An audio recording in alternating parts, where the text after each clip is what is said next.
Hello everyone and welcome back to Shadowman Stories. I can picture some of you already in bed, maybe some of you just getting home from work. Wherever you are, whatever time it is, I'm glad you're here. If this helps you relax or sleep, please like and subscribe. It means a lot. Now, let's get you comfortable and I'll tell you tonight's story. My name is Robert Kowalski, but everyone calls me Bob. I've been a ranger at Denali National Park for 17 years now, and I've seen things out here that would make most people pack up and leave Alaska forever. But what happened in February of 1983 changed me in ways I still can't fully explain. I grew up in Chicago, about as far from wilderness as you can get. Joined the Army right out of high school, did 2 tours, came back different. Alaska seemed like a good place to disappear into work and forget. The Park Service took me on, trained me in high-altitude rescue, and I found I was good at it. Real good. 47 successful rescues in 17 years, even in the worst conditions you can imagine. I lived year-round at the Wonder Lake Ranger Station, 85 miles deep in the park. Most rangers rotate out for winter, but I stayed. Liked the quiet. Liked being alone with just my dog team and the mountains. My ex-wife used to say I preferred dogs to people, and maybe she was right. The Athabascan elders who worked summers in the park would tell stories around the fire. Stories about Kushtaka, shape-shifting otter spirits that lived in the frozen lakes and rivers. They said these creatures could mimic human voices, lure people out onto thin ice, and steal their warmth until they were nothing but frozen shells. I'd smile and nod, same way you do when someone tells you about Bigfoot or UFOs. Respected the culture, but didn't believe a word of it. Until February 14th, 1983, Valentine's Day. The irony wasn't lost on me later. The call came in around noon, though noon was just a brief gray twilight that time of year. We only got about 4 hours of weak light daily. The rest was darkness so complete it felt like being underwater. A solo mountaineer named Marcus Chen had been overdue for 5 days. His last radio contact mentioned something about hearing voices and something following him near Wonder Lake. Park headquarters wanted me to check it out. Standard search and rescue. I'd done hundreds of these. The temperature was sitting at -40 when I loaded my sled. My lead dog, Bear, kept whining and pulling away from the lake trail. That should have been my first warning. Bear had never refused a trail in 8 years. I figured the cold was getting to him, or maybe he smelled a wolf pack nearby. "Come on, boy," I said, checking my gear one more time. Garmin GPS unit, VHF radio, avalanche transceiver, ice axes, crampons, and my -40 sleeping bag. Everything by the book. Just another rescue. Bear looked at me with those dark eyes, and I swear to God, he looked afraid. We set out at 1 p.m., just as the sky was starting its slow fade to black. The aurora was already dancing overhead, bright green ribbons that cast weird shadows across the snow, made everything look like it was moving, even when it wasn't. The trail to Wonder Lake usually took 3 hours by dog sled. It's a beautiful run in summer through spruce forests and across open tundra, with Mount Denali rising like a god in the distance. In February, it was a frozen hell. The dog's breath came out in clouds so thick I could barely see the trail. Ice crystals hung in the air, making the beam from my headlamp scatter into 1,000 tiny rainbows. We made good time for the first hour. Then the dogs started acting strange. Bear slowed down first, then the whole team followed. Their ears went flat against their heads. They were making this low whining sound I'd never heard before. Not scared of a wolf or bear, something different, something deeper. Mush, I called, using the Athabascan commands old Tom Nakamura had taught me. Mush. They moved, but slow, like they were pulling through mud instead of powder snow. That's when I noticed the temperature. I'd been in -40 for hours and was dressed for it. But suddenly I could feel cold penetrating my gear. Real cold. The kind that makes your teeth ache and your lungs burn. I checked my thermometer. -60. That didn't make sense. Weather forecast said -40, maybe dropping to -45 overnight. A 20-degree drop in minutes wasn't natural. The ice of Wonder Lake stretched out before us, a flat white expanse surrounded by black spruce trees that looked like skeletal hands reaching for the sky. The aurora was going crazy overhead now, bright enough to read by. And that's when I heard my radio crackle. Not with voices, with screaming, children screaming. I grabbed the radio, twisted the dial. Wonder Lake Station, this is Ranger Kowalski, do you copy? More screaming, high-pitched, terrified, like kids being hurt. Headquarters, come in. The screaming stopped. My radio hissed with static, then a voice came through. My voice. Don't cross the lake, Bob. Don't cross the lake. Don't cross. I dropped the radio in the snow, picked it up with shaking hands, but it was dead now, completely silent. Bear had stopped moving entirely. The whole team was planted in the snow, refusing to go forward. I could see Marcus Chen's last known campsite on the far side of the lake, maybe 2 miles across the ice. The ice was thick this time of year, at least 4 feet. Safe. Should be safe. I decided to walk ahead, scout the route. Sometimes dogs pick up on thin ice better than instruments can detect. I grabbed my ice axe and walked 20 feet onto the lake. The ice beneath my boots groaned. Not the normal creaking of a frozen lake, but a sound that reminded me of whale songs I'd heard on a Navy documentary once. Long, low, mournful sounds that seemed to come from deep below. And then I saw the footprints, human footprints, leading from the shore out toward the middle of the lake. Marcus Chen's boots. I recognized the tread pattern from his rescue file. Size 11 sorrel caribous, same as mine. I followed the prints for about 50 feet. Then they changed. The boot prints just stopped. And in their place were animal tracks. Otter tracks, but huge, each print the size of my hand. And they didn't appear gradually, like Marcus had taken off his boots.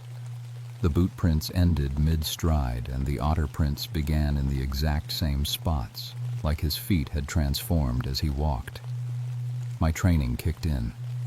Hypothermia causes confusion, hallucinations. Maybe Marcus had taken his boots off in some kind of cold-induced delirium, and someone's pet otter had wandered by. Made sense. Had to make sense. Except otters don't come out in -60-degree weather. And the prints were fresh, maybe an hour old. Nothing was fresh out here. Everything froze solid in minutes. I went back to the sled and tried the radio again. Nothing. Checked my GPS unit. It said I was at an elevation of 8,000 feet. Wonder Lake sits at 2,400 feet above sea level. I knew that fact cold. The GPS had to be malfunctioning. Aurora interference was common up here, played hell with electronics. But then I noticed something else on the GPS screen. It showed the lake as a mountain where the flat ice should be. I looked up. Flat ice. Looked down at the screen. Mountain. My hands were shaking, and not from the cold. "Okay, Bob," I said out loud. "Equipment failure. Standard procedure. Make camp, wait for backup, reassess in daylight." But there wasn't going to be daylight. Not real daylight. Just 4 hours of gray twilight and then darkness again. And the temperature was still dropping. I needed to find Marcus. He'd been out here for 5 days. If he was still alive, he wouldn't last another night. I got the dogs moving again by leading Bear myself, walking ahead with the rope in my hand. They followed reluctantly, staying close together. Smart animals. They knew something I didn't. We made it halfway across the lake before I saw the camp. Marcus Chen's tent was still standing, perfectly intact. A small orange dome against the white snow, maybe 300 yards ahead. I could see his sled parked nearby, his gear organized in neat piles the way an experienced mountaineer would arrange things. But no Marcus. "Hello?" I called. "Marcus Chen, this is Park Service." My voice echoed weird across the ice. Came back wrong, like someone else was shouting words I hadn't said. The dogs wouldn't go closer to the camp. Bear sat down hard in the snow and wouldn't budge. I tied them off to my ice axe, planted deep, and walked to the tent alone. The tent zipper was open. Inside, Marcus's sleeping bag was laid out, his stove set up, even a book lying open like he'd just stepped away to take a leak. Everything normal. Except the book was frozen solid.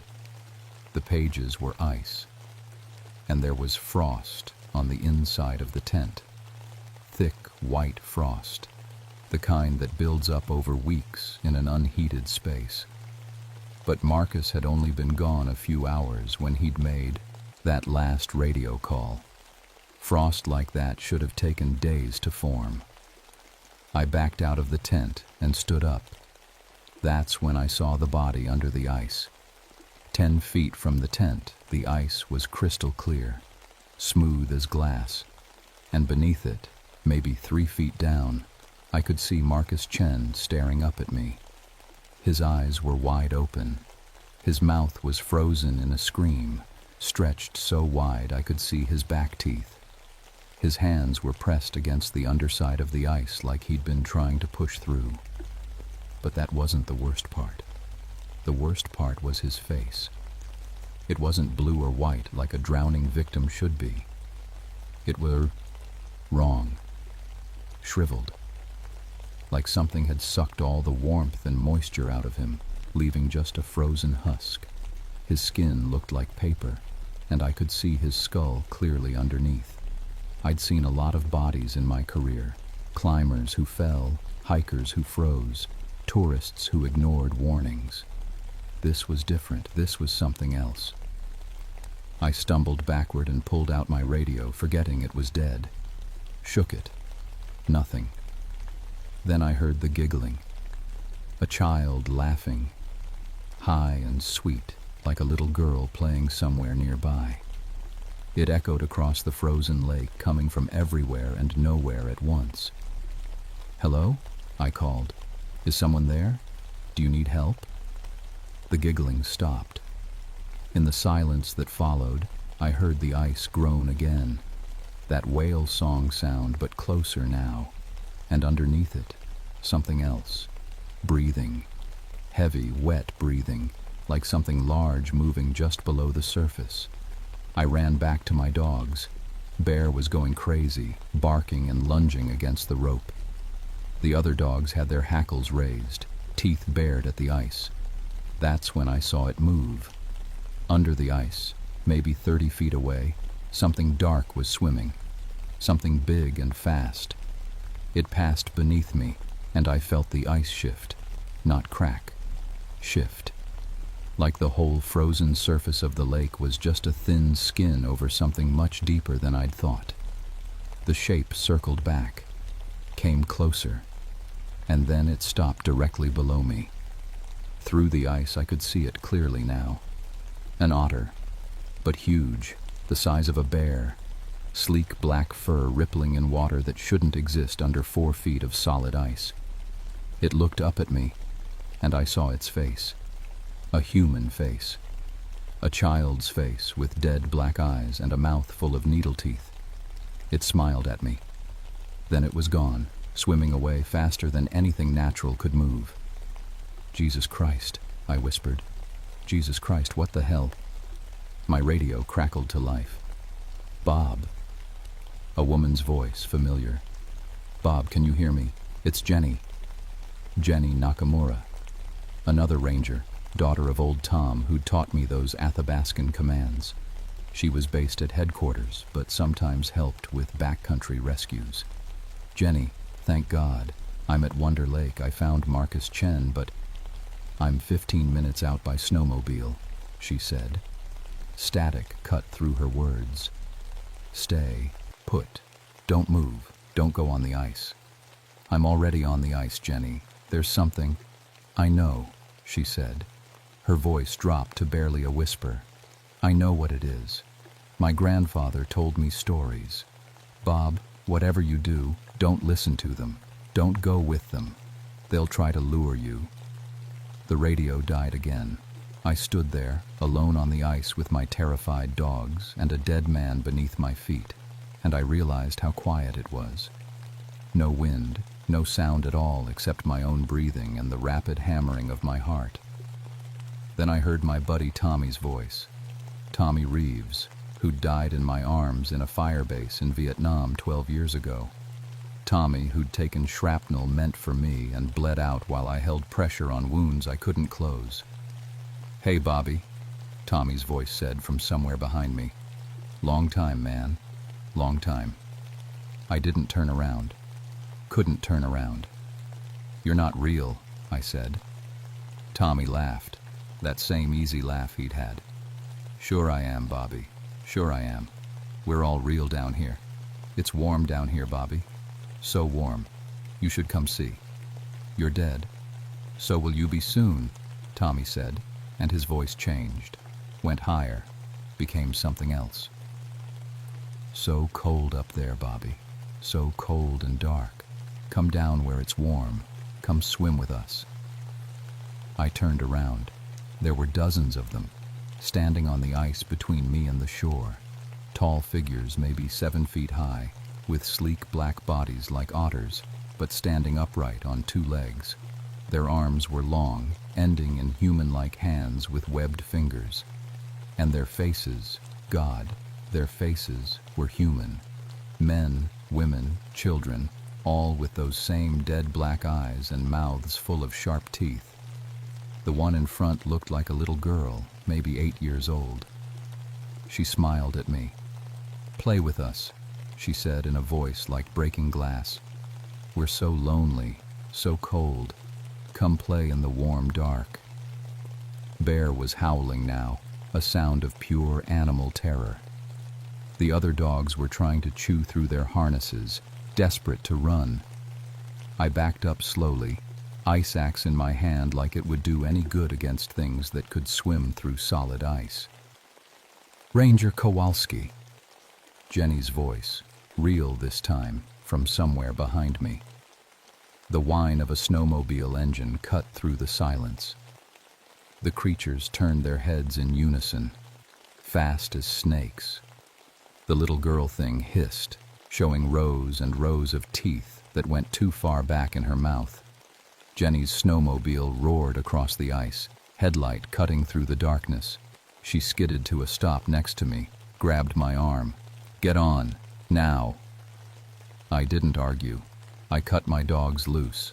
They'd find their way back, they were smart, and jumped on behind Jenny. She gunned the engine and we shot forward, ice spraying up behind us. I looked back. The creatures were following, not running, flowing, moving across the ice like water, impossibly fast, impossibly smooth. And there were more of them now. Dozens, hundreds, maybe, emerging from the spruce trees around the lake, all converging on us. What are they? I shouted over the engine. Kushtaka, Jenny yelled back. My grandfather's people called them river otters that steal souls. They're guardians of the sacred places, and we're in their territory. Marcus disturbed something. He drilled into the ice, right over the old drowning place, the place where the expedition went missing in 1932. The snowmobile hit a rough patch and we almost went over, Jenny corrected, kept us moving. But the creatures were getting closer. I could hear them now, not footsteps, but a sound like rushing water, like a river in flood. One of them leaped. Impossible height, 20 feet straight up. It came down on the back of the snowmobile, and I felt its hand, cold, so cold it burned, grab my shoulder. I swung the ice axe backward without thinking, felt it hit something solid. The creature shrieked, a sound like metal scraping metal, and let go. I saw it tumble across the ice behind us, then get up and keep coming. "They don't die," I screamed. "No," Jenny shouted, "but we're almost to shore. They can't leave the frozen water." That's when the ice started cracking. Not random cracks, deliberate ones. The Kushtaka were breaking the ice beneath us, opening holes, trying to drop us into the freezing water below where they had all the advantages. Jenny swerved, narrowly avoiding a gap that opened up right in front of us. The snowmobile fishtailed. I could see the shore now, maybe 50 yards away. Solid ground, safety. We weren't going to make it. More cracks spiderwebbed across the ice. The snowmobile's track was hitting water now, losing grip. We were slowing down. The lead Kushtaka, the one that looked like a little girl, appeared directly in front of us. Jenny couldn't stop in time. We hit it head on. The creature didn't move. The snowmobile crumpled like tinfoil, and Jenny and I went flying. I hit the ice hard, felt something crack in my ribs, slid 20 feet on my back before I stopped. I couldn't breathe, couldn't move. Pain shot through my chest with every gasp. Jenny was 10 feet away, trying to stand. Her leg was bent wrong, broken. The Kushtaka circled us. Dozens of them now, moving slow, taking their time. The little girl walked up to Jenny and knelt down beside her. "You know the old ways," it said in that breaking glass voice. "Your grandfather taught you. Why do you trespass?" Jenny looked at me, then back at the creature. "We came to help. A man was lost. A man drilled into the sacred ice," the creature said. "He woke the sleepers below. He paid the price. Now you will too." "Wait," I said, forcing myself to sit up despite the pain. "Wait, the tobacco." The creature's head swiveled toward me. "What?" I remembered old Tom's stories now, the ones I'd ignored. Your guardians, protectors. We show respect with tobacco. And you offering." The creatures went still, silent. "I have some," I said, fumbling in my parka with shaking hands. I always carried a pouch of tobacco, not for smoking, but because Tom had insisted, said it was important to respect the land, to have offerings ready. I pulled out the small leather pouch and held it up. The little girl creature reached for it, then stopped. Sniffed. "Store-bought," it hissed. "Commercial, not sacred, not respectful. It's all I have. It's not enough." The creature shrieked, and suddenly they were all shrieking. That metal-on-metal sound multiplied 100 times. The ice beneath us began to crack in earnest now, huge fissures opening up. "Bob!" Jenny was sliding toward a crack. I lunged for her, grabbed her hand. The ice beneath me tilted. We were going in. I looked at Jenny. She looked at me. We both knew. "Tell my dad," she said. "Tell him I remembered the stories." Then she let go of my hand, pushed me hard toward solid ice, and fell backward into the black water. The Kushtaka swarmed her instantly. I saw her go under, saw those sleek black bodies diving after her, and then the water froze over so fast it was like watching time-lapse photography. 1 second open water, the next solid ice. Jenny's face appeared beneath the surface, just like Marcus Chen's, eyes wide, mouth open in a scream, already withered, already dead. The Kushtaka stopped advancing, They all turned to look at me, standing there on solid ice 5 feet from shore. The little girl smiled. She was acceptable. The debt is paid. Go, Ranger, go and do not return. I have to, I started. Go. Every creature screamed in unison, and the sound was so loud I felt my eardrums pop. I went, limped to shore, collapsed in the snow. Behind me, I heard splashing sounds. Looked back to see the Kushtaka diving into holes in the ice, disappearing back into whatever darkness they came from. The last thing I saw was the little girl. She stood at the edge of the ice and looked at me with those black eyes. "We're always here," she said. "Always watching. Tell them to respect the sacred places or we'll take more." Then she was gone. I don't remember much after that. I activated my emergency beacon. A helicopter picked me up at dawn. I had severe frostbite, 3 broken ribs, and a concussion. They said I was hypothermic, hallucinating. The official report called it an equipment malfunction. Jenny Nakamura's death was ruled an accidental drowning. Marcus Chen had died from exposure. The lake was placed off limits indefinitely for safety concerns. I transferred to Olympic National Park in Washington 3 months later. Couldn't handle Alaska anymore. Couldn't handle the darkness, the cold, the sounds the ice made at night. Every time I closed my eyes, I saw Jenny's face under that ice. Saw Marcus Chen's shriveled body. Saw those creatures with their child faces and black eyes. I'm 50 now. Been in the lower 48 for 6 years, but I still hear things. Other rangers, mostly up north, who report strange encounters. Missing hikers whose bodies are found frozen solid in places they shouldn't be. Lakes that freeze and thaw at the wrong times. Sounds under the ice that sonar can't explain. No one believes them. Same way no one believed me. The reports get filed away as hypothermia, equipment failure, animal attacks. Anything but the truth. But I know the truth. Those things are real. The Kushtaka, the spirit guardians, whatever you want to call them, they're out there, living in the frozen places, protecting the sacred sites, punishing those who show disrespect. Old Tom Nakamura died last year, heart attack at 86. His obituary mentioned he was a traditional storyteller, keeper of the old ways. At his funeral, his son told me Tom had known what happened to Jenny, known why. She died protecting the sacred knowledge, he said. Dad said she was a warrior, like the old ones. Said she understood the price. I think about that a lot.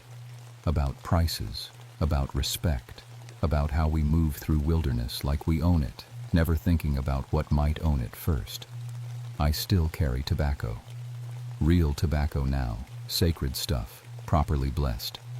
I make offerings at every lake I pass, every river, every place that feels old and deep and important. Maybe it's superstition, maybe I'm crazy, but I've never seen the Kushtaka again. Last month I got a call from a ranger in Denali, young guy, new to the park, said they were planning to reopen Wonder Lake for summer tourists, build a new visitor center, drill some test cores in the ice for a climate study. I told him not to. Told him the lake was dangerous, unstable, cursed even. He laughed, said I was sounding like those natives with their superstitions. I hung up. 2 weeks later, he called back, said 3 members of the survey team had gone missing on the lake. Just vanished. They'd found the drill abandoned on the ice, still running, bit turning in a hole that went down 40 feet, way deeper than the lake should be. Said they'd called off the project. Lake's staying closed indefinitely. I didn't say I told you so. What's the point? But I'll tell you. I'll tell anyone who'll listen. If you're up north, in Alaska, in the deep winter places where the sun barely rises and the ice sings at night, respect it. Respect the land. Respect the water. Respect the stories the elders tell. Because those stories are warnings. And the things they warn you about are real. They're hungry, they're patient, and they never forget. I still see Jenny sometimes in my dreams. She's under the ice, looking up at me, mouth moving. I can never hear what she's saying, but I think I know. She's saying, tell them to stay away.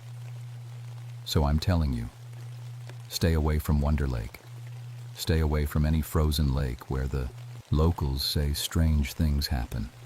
Stay away from places where people have died in ways that don't quite make sense. Because the Kushtaka are still there, still waiting, still guarding. And if you disturb them, if you disrespect them, they'll take you down into the screaming darkness where it's always cold and always dark, and you'll never find your way home. I know. I've seen it. I've heard their voices. And sometimes on real quiet nights, I still hear them calling my name.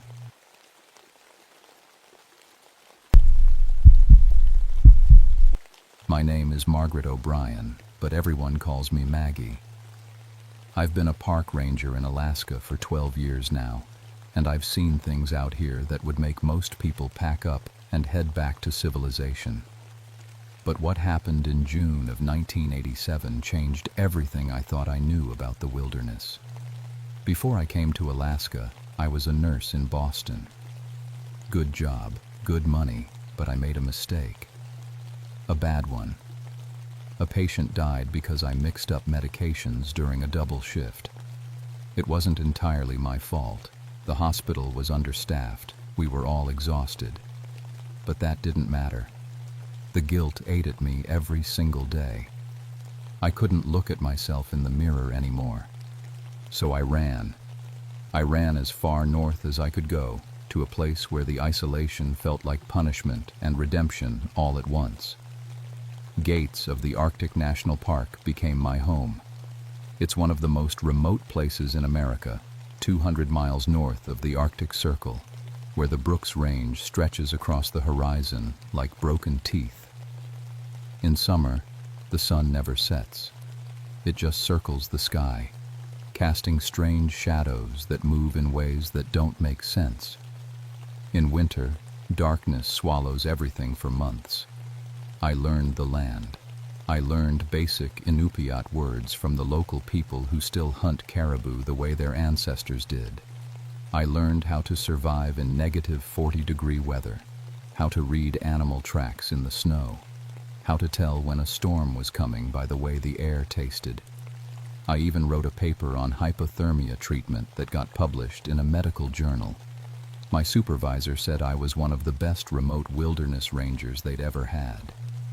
But I never believed the old stories. The elders would talk about things in the mountains, creatures that used to be human but became something else. Hunger spirits, they called them.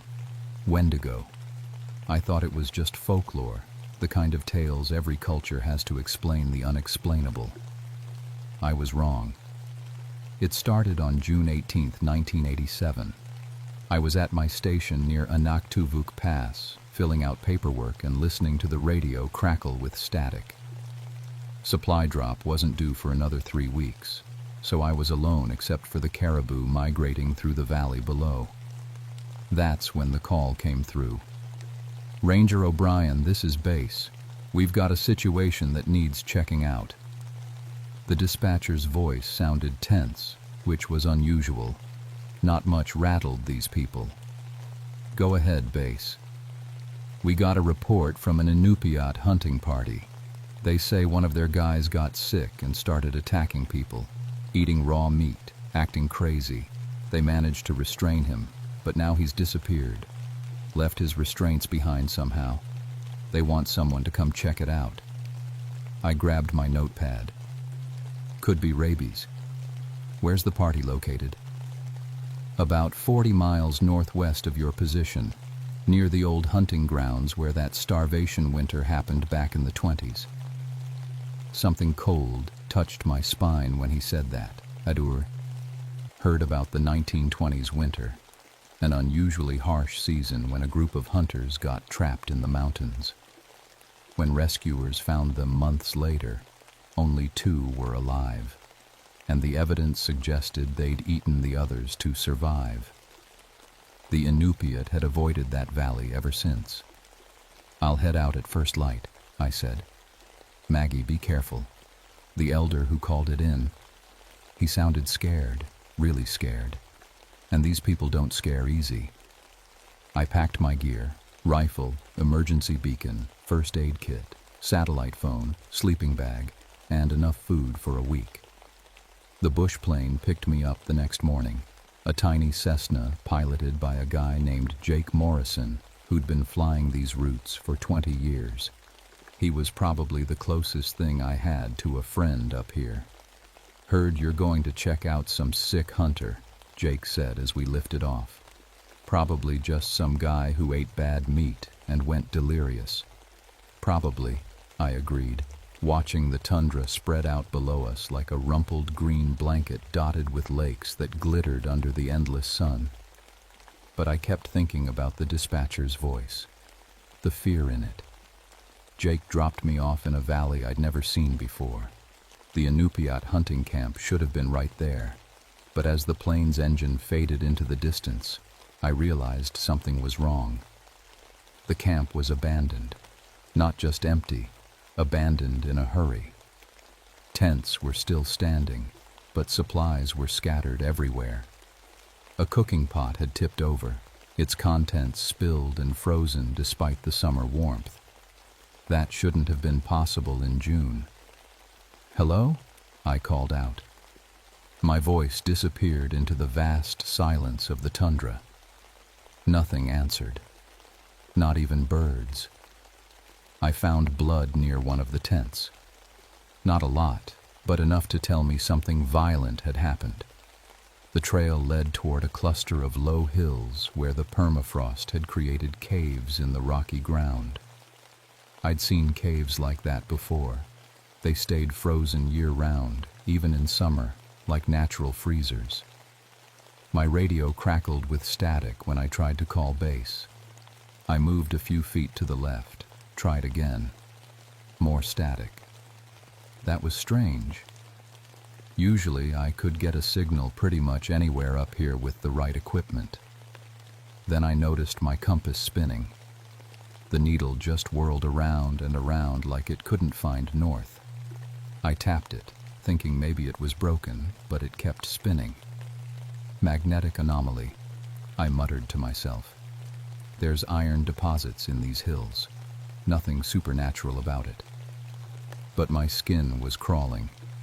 I followed the blood trail into the cave system. Inside, the temperature dropped so fast my breath came out in clouds.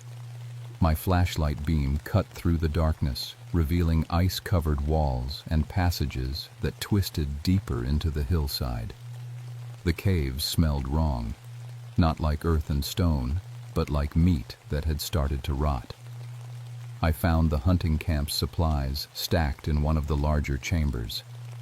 Sleeping. Bags, rifles, ammunition. Everything neatly arranged as if someone had been planning to come back, but covered in a thin layer of frost. Then I found the bodies. 3 of them, partially frozen, stacked against the far wall. Inupiat hunters, their faces twisted in expressions of terror. But that wasn't the worst part. The worst part was that they'd been partially eaten. Chunks of flesh torn away, bones gnawed clean in places, and the tooth marks were human. I stumbled backward, my medical training fighting with my horror. I'd seen death before, plenty of it, but never like this. This was something else, something that made my nurse's instincts scream that this was wrong, that humans don't do this, that no disease I knew could cause this. A sound echoed through the caves, a scraping, scratching noise like something being dragged across stone. I turned, bringing my rifle up, and my flashlight beam caught movement at the edge of the chamber. For just a second I saw a figure. Tall, too tall, 8 feet at least, but thin, impossibly thin, like a skeleton wrapped in gray-white skin. Its arms were too long, hanging down past its knees, and its eyes reflected my flashlight beam like an animal's eyes, but they held human intelligence. Then it was gone, vanishing into the darkness so fast I wasn't sure I'd actually seen it. I ran. I'm not ashamed to admit it. I ran out of those caves as fast as my legs could carry me, my heart hammering so hard I thought it would burst. Behind me, I heard that scraping sound again, and something else, a voice maybe, speaking words I couldn't quite make out. I burst out of the cave entrance and kept running until I reached the abandoned camp. Only then did I stop to catch my breath and try my radio again. Still nothing but static. I tried the emergency beacon. The light came on, but the transmission indicator stayed dark. It wasn't working. None of my equipment was working. That's when I realized the sun was lower in the sky. Not setting, it doesn't set in June up here, but lower, approaching what passes for midnight during the endless day. And in the slanting light, I saw tracks around the camp. Huge tracks, like human feet, but elongated, with claw marks at the toes. They circled my position, multiple sets of them. I wasn't alone out here. I spent that night, if you could call it night when the sun never sets, barricaded in one of the tents with my rifle across my lap. Every sound made me jump. The wind moving through the valley sounded like whispers. Shadows that shouldn't exist in 24-hour daylight seemed to creep around the tent. But nothing attacked. When the sun climbed higher again, marking what should have been morning, I emerged to find fresh tracks all around my tent. They'd been watching me all night. I had to find out what was happening, had to understand it. That was the nurse in me, I guess. The need to diagnose, to understand the problem, before treating it. So I went back to the caves, this time in full daylight, with my rifle ready and all my courage screwed up tight. The bodies were gone. The entire chamber where I'd found the hunters was empty, just clean ice-covered stone. For a moment, I thought I'd imagined everything. But no, there was the blood on the floor, frozen solid. There were the supplies, still stacked neatly against the wall. I found more chambers deeper in the caves. In one, I discovered evidence of a campsite that had to be decades old. Equipment from the 1920s, old traps, ancient rifles, canvas bags. And carved into the stone wall was a message in English. Don't eat, no matter how hungry, it changes you. My hands were shaking as I photographed the message with my camera. What had happened here in the 1920s, during that starvation winter? A voice spoke behind me. You should leave this place. I spun around, rifle raised. An old Inupiat man stood at the chamber entrance. He must have been 70 at least, his face weathered like old leather. I recognized him. He was an elder from Anaktuvuk Pass, someone I'd met a few times before. But I'd never seen him look this scared. What's happening here? I demanded. What are those things in the caves? My family, he said quietly. My grandfather, my uncles. They got trapped here in the winter of 1926, ran out of food. They made a choice to survive. His eyes were wet, but the hunger never stopped. They ate, and still they were hungry. They became something else, something that can't die and can't ever be full. That's not possible, I said, but my voice shook. You've seen them. You know it's true. He stepped closer. They sleep during the summer, usually. The midnight sun confuses them. But this year, something woke them up. Maybe you, maybe just time. They're hunting again. We need to get out of here, I said. We need to call for help. Your radio won't work here. Nothing works right around them. They change the air, make it cold, make machines stop. He touched my arm. I came back to warn others away. But you're already here. They're already hunting you. A howl echoed through the caves. Not a wolf howl, something else. Something that might have been human once, but wasn't anymore. It was answered by another howl, and another, until the caves rang with their cries. The old man's face went pale. "Run," he whispered. "Run now." We ran together out of the caves. Behind us, shapes emerged from the darkness. 3, 4, 5 of them. The creatures I'd seen glimpses of before. In the bright Arctic daylight, they were even more terrible.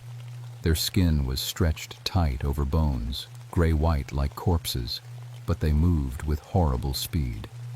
Their faces were still partly human, but the eyes were all wrong, yellow and hungry, filled with an intelligence that made it worse, because they knew what they were doing. One of them spoke. The words were garbled, half Inupiat and half English, but I understood. "Hungry, so hungry. Join us." The old man pushed me toward the valley. "Go, I'll slow them down." "I'm not leaving you. You have to warn others. Tell them to stay away. Tell them—" His words were cut off as one of the creatures grabbed him.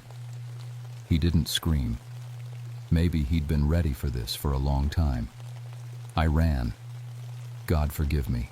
I ran and left him there. I made it back to the camp and grabbed the emergency flare gun from my pack. If Jake came back for his scheduled pickup tomorrow, I could signal him. If he didn't, well, I'd deal with that then. But I didn't have to wait. I heard the Cessna's engine that afternoon, growing louder as it approached. Jake was early. Thank God he was early. I ran out into the open, waving my arms. The plane circled once, then lined up for a landing on the flat stretch of tundra near the camp. I'd never been so happy to see anyone in my life. Jake jumped out, grinning. "Figured I'd swing by early, see if you needed—" He stopped when he saw my face. "Jesus, Maggie, what happened?" "We need to leave. Right now. Don't ask questions, just—" The temperature dropped. I mean really dropped, like someone had opened a door to winter right there in the middle of June. Our breath came out in clouds. Frost started forming on the plane's wings. "What the hell?" Jake said. They came out of the caves in broad daylight, 5 of them, moving fast across the tundra. Not running like humans run, but loping on all fours sometimes, then standing upright, their movements all wrong. The lead one was bigger than the others, and when it got close enough, I saw it was wearing the tattered remains of clothing from the 1920s. Jake started to laugh. Not a humor laugh, but the kind of laugh people make when their brain refuses to accept what they're seeing. "That's not real. That's not—" "Get in the plane," I screamed. We ran for the Cessna. Jake fumbled with the door, his hands shaking. I turned and fired my rifle at the nearest creature. The bullet hit it square in the chest. I saw the impact, saw it stumble, but then it kept coming, and when I looked closer, I could see the hole in its chest was already closing. "They can't be killed," I shouted. "Just fly, Jake, fly." We got the door closed. Jake's hands were shaking so bad he could barely turn the key, but the engine caught and roared to life. The creatures were 20 feet away, 15, 10. The plane started moving, picking up speed across the tundra. Behind us, I saw one of the creatures leap, an impossible jump that should have been physically impossible, and land on the tail of the plane. The Cessna lurched. Jake cursed and pushed the throttle all the way forward. We were going fast enough now that we should be lifting off, but the extra weight was holding us down. Through the back window, I could see the creature climbing forward along the fuselage, its claws punching through the metal like it was paper. I grabbed the flare gun and rolled down the window.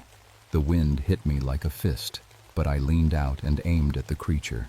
Its yellow eyes met mine, and in them I saw hunger so vast and terrible that it made my own hunger for redemption seem like nothing. I fired. The flare hit it in the face and exploded in a burst of burning magnesium.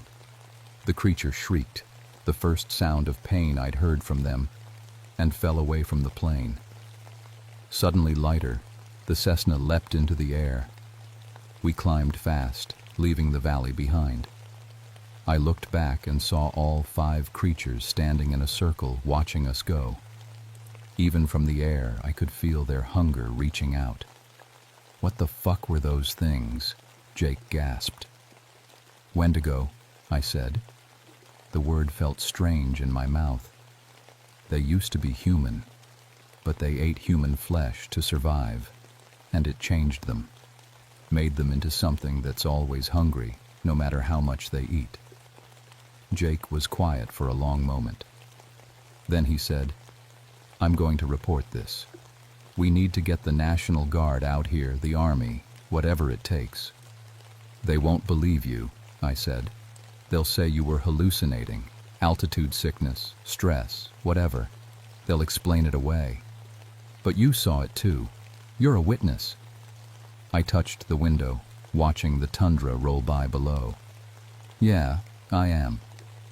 We flew in silence for a while. Then Jake said, "Maggie, there's something wrong with the engine." The temperature inside the plane had started dropping. Frost was forming on the inside of the windshield, and when I looked at the fuel gauge, the needle was falling fast, way too fast. "They did something to the plane," Jake said, his voice tight with panic. "When that thing was on it, something's wrong." We didn't make it back to base. The engine coughed and died 30 miles out, and Jake had to glide us down to a rough landing on a stretch of tundra. We hit hard, and I felt something crack in my chest, ribs probably. The plane skidded to a stop, and we both just sat there for a moment, breathing hard. "Are you okay?" Jake asked. "I'll live." "You?" "Yeah." He tried the radio. Dead. He tried the emergency locator. Dead. Damn it, everything's fried. We got out and looked at the plane. The places where the creature had touched it were blackened, like frostbite on metal. The fuel lines had frozen solid despite the summer heat. "How long until someone comes looking for us?" I asked. 2, maybe 3 days. "But Maggie," he pointed back the way we'd come. "Do you think they'll follow us?" I looked at the horizon.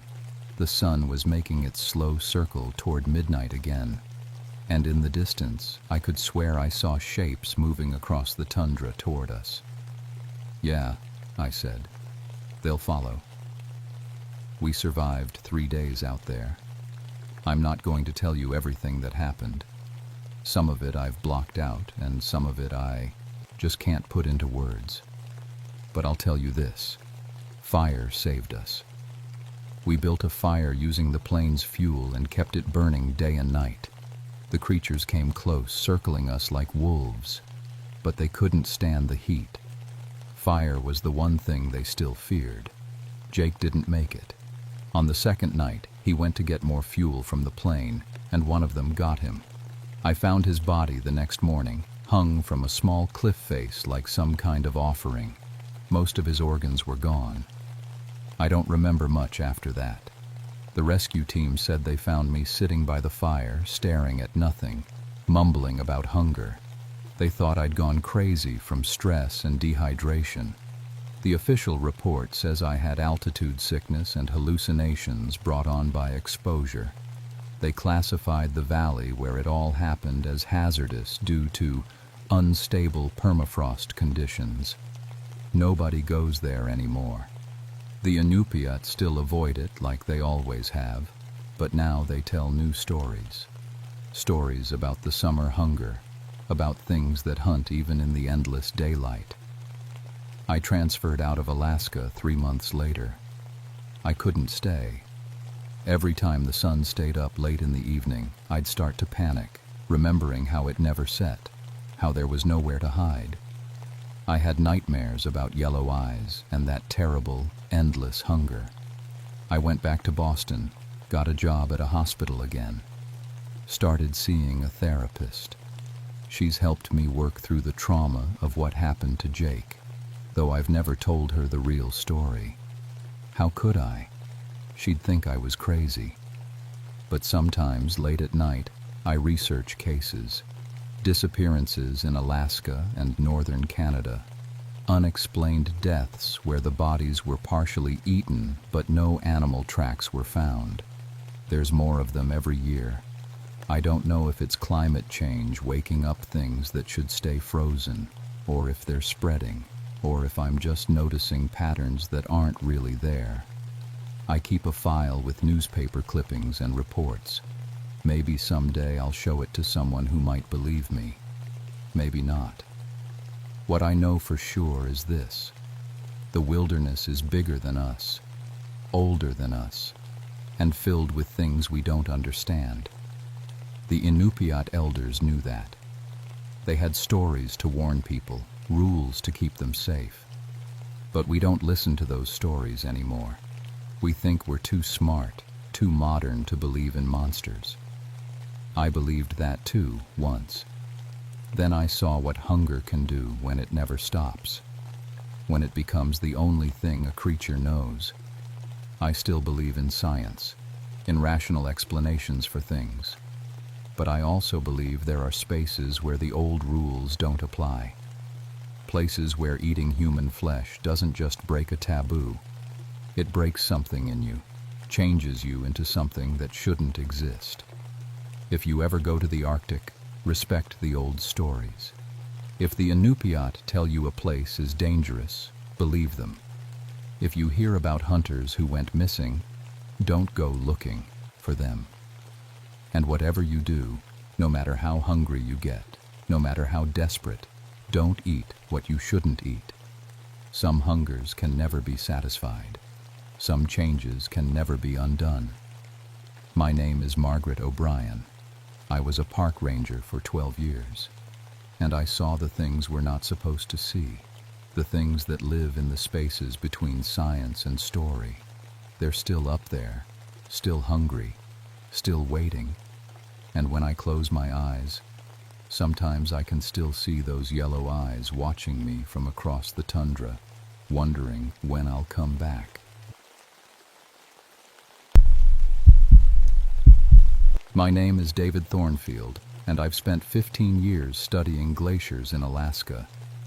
I have a PhD in marine biology. I've published papers about ice movement and whale migration. I've lived on a research vessel in some of the most remote waters on Earth.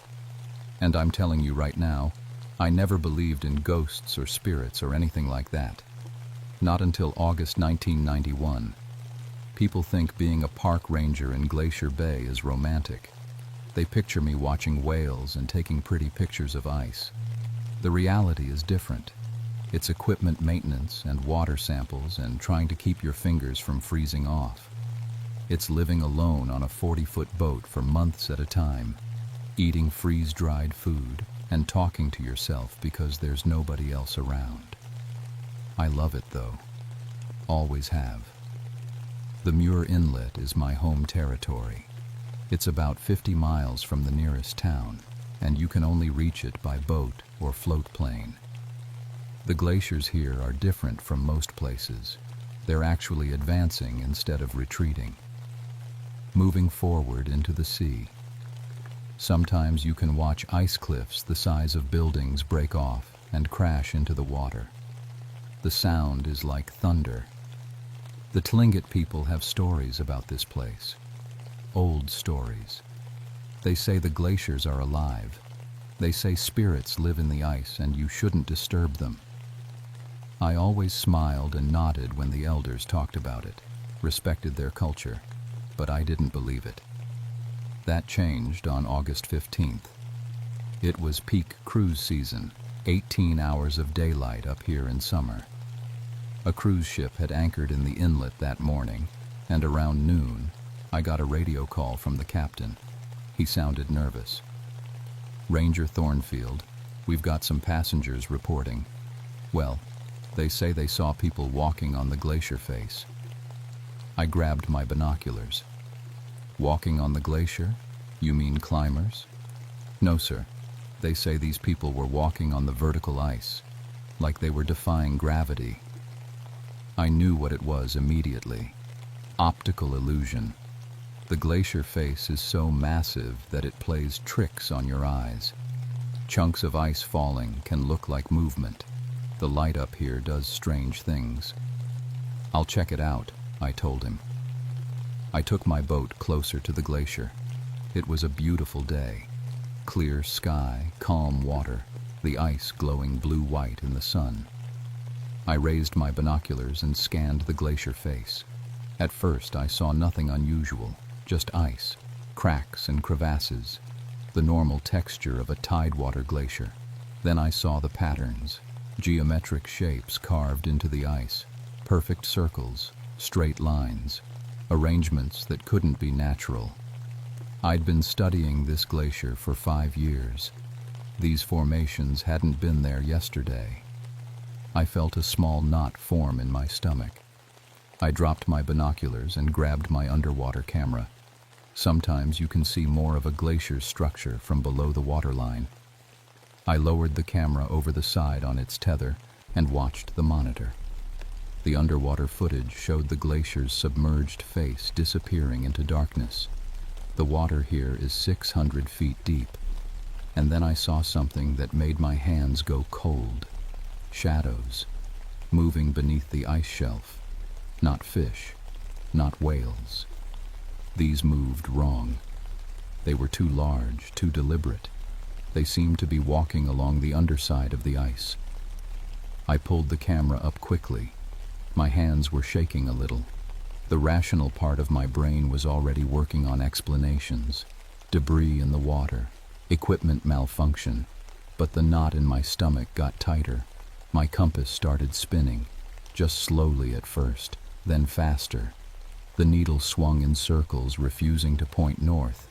Instead, it kept pulling toward the glacier. I tapped the compass, shook it. The needle kept spinning. I'd been around magnetic anomalies before. We have them in Alaska.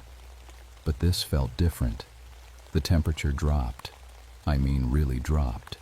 It went from about 50 degrees to something that made me see my breath in maybe 30 seconds. My weather instruments showed the air temperature hadn't changed, but I was freezing. I started the engine and backed away from the glacier. As I moved farther from the ice face, the temperature returned to normal. The compass settled. My hands stopped shaking, but I couldn't shake the feeling that something had noticed me. That night, I couldn't sleep. I kept thinking about those patterns in the ice, the moving shadows. I'd anchored in a small cove about 2 miles from the glacier, but I could still hear it. Glaciers make noise, groaning, cracking, the occasional boom of calving ice. But tonight it sounded different. It sounded like voices. I know how crazy that seems. I'm a scientist. I deal in facts and data. But I'm telling you what I heard. Mixed in with the normal glacier sounds were things that sounded almost like words. Deep, slow words in a language I didn't recognize. At 2 a.m., I gave up on sleep and went outside. The sun was just barely below the horizon, that weird twilight we get in summer. The water was perfectly still. And that's when I saw them. Lights under the water. Blue lights glowing, moving slowly through the inlet. They looked almost like bioluminescence, but wrong. Too bright, too organized. They were moving in formation, like they had a purpose. I grabbed my hydrophone, an underwater microphone I use to record whale songs. I dropped it over the side and put on my headphones. What I heard made my blood run cold. It was like whale song, but mixed with human voices. High notes and low notes, creating harmonies that shouldn't be possible. And underneath it all, that same language I'd heard in the glacier sounds. words I couldn't understand but that somehow felt ancient. Angry. The lights came closer. I pulled up the hydrophone and backed toward the cabin. The blue lights surfaced about 50 feet from my boat. They weren't lights at all. They were beings. Figures made of glowing ice, transparent, human-shaped but wrong, too tall, too thin. Their faces were smooth and blank except for eyes like chips of glacier ice. There were 3 of them. They floated on the surface of the water, not swimming, just existing there. Looking at my boat, looking at me. I fumbled for my radio. Mayday, Mayday, this is research vessel Cetacea in Muir Inlet. Static, pure static, every frequency dead. One of the ice beings raised an arm. The water between us began to freeze. I watched ice crystals spread across the surface, turning the liquid water into solid ice in seconds. The ice reached my hull and started climbing. My boat lurched as the hull became locked in place. I ran into the cabin and grabbed the emergency flare gun. My hands were shaking so bad I almost dropped it. Through the window, I could see the ice beings gliding closer. The nearest one reached the side of my boat and placed a hand on the hull. The entire vessel shuddered. Frost spread across the inside of the cabin walls. My breath came out in white clouds. I could hear the wood and metal groaning as the cold affected the boat's structure. I fired the flare gun through the open cabin door. The flare screamed out in a bright red arc, passing directly through the nearest ice being. It let out a sound, like wind through a canyon mixed with breaking glass. The being recoiled, and where the flare had passed through, its body showed cracks, like when you pour hot water on ice. The other 2 beings sank beneath the surface immediately. The damaged one followed, moving slower. The ice around my boat began to melt. In less than a minute, my vessel was floating free again, and the inlet was empty and still. I sat in the cabin until dawn, flare gun in my lap, watching the water. They didn't come back, but I knew they were still there, waiting. When the sun finally rose, I radioed park headquarters. My radio worked fine now. I told them I'd had equipment malfunctions and needed to return to base for repairs. I didn't mention what I'd seen. They'd think I'd lost my mind. Maybe I had. But then I remembered Joe Kyahat, a Tlingit elder who lived in Gustavus. He'd tried to tell me stories about the glacier spirits before. I'd always been polite but dismissive. Now I needed to hear those stories. I needed to understand what was hunting me. Joe lived in a small house on the edge of Gustavus. He was 83 years old, and his hands shook when he poured tea, but his eyes were sharp. When I told him what I'd seen, he didn't look surprised. "The ice walkers," he said simply. "My grandfather saw them, his grandfather before him. They're not evil, Ranger Thornfield, but they're not kind either. They're old. Older than the Tlingit people, older than the trees. They were here when the world was ice. What do they want? The glaciers are their home, their bodies. When you drill into the ice, when you take samples, you're hurting them. They don't understand that you're just curious. They think you're attacking." I felt sick. The core samples I'd been taking, the drilling. I'd been wounding them for 5 years. How do I stop them? Joe shook his head. "You can't stop ice, David. You can only respect it. Give offerings. Stay away from the sacred places." "Which places are sacred?" "All the old ice. All the deep ice. The ice that remembers." That wasn't helpful, but I thanked him and left. I had to go back to Muir Inlet. My research equipment was still there, and more importantly, I'd requested an assistant from the university. Amy Chen was supposed to arrive today to help with glacier core sampling. I had to warn her off.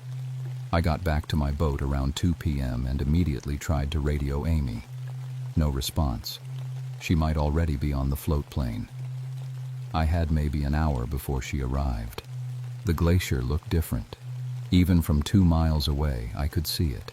The ice was glowing, not reflecting sunlight, actually glowing from within with that same blue light I'd seen under the water.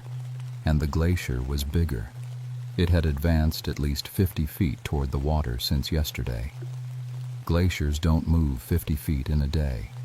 They move inches, sometimes feet in a year. Never this fast. Something was very wrong. I heard the float plane before I saw it. The small red aircraft came over the mountains and descended toward the inlet. I waved my arms, trying to signal the pilot not to land, but he couldn't see me from that distance. The plane touched down smoothly and taxied toward my boat. Amy Chen climbed out onto the float, grinning. She was 26, fresh out of grad school, excited about everything. She had a backpack full of drilling equipment and sample containers. "Dr. Thornfield, the glacier looks amazing. I can't wait to—" "We're not drilling," I said. Her smile faded. "What? But I came all this way. It's not safe. Is there a weather system coming in?"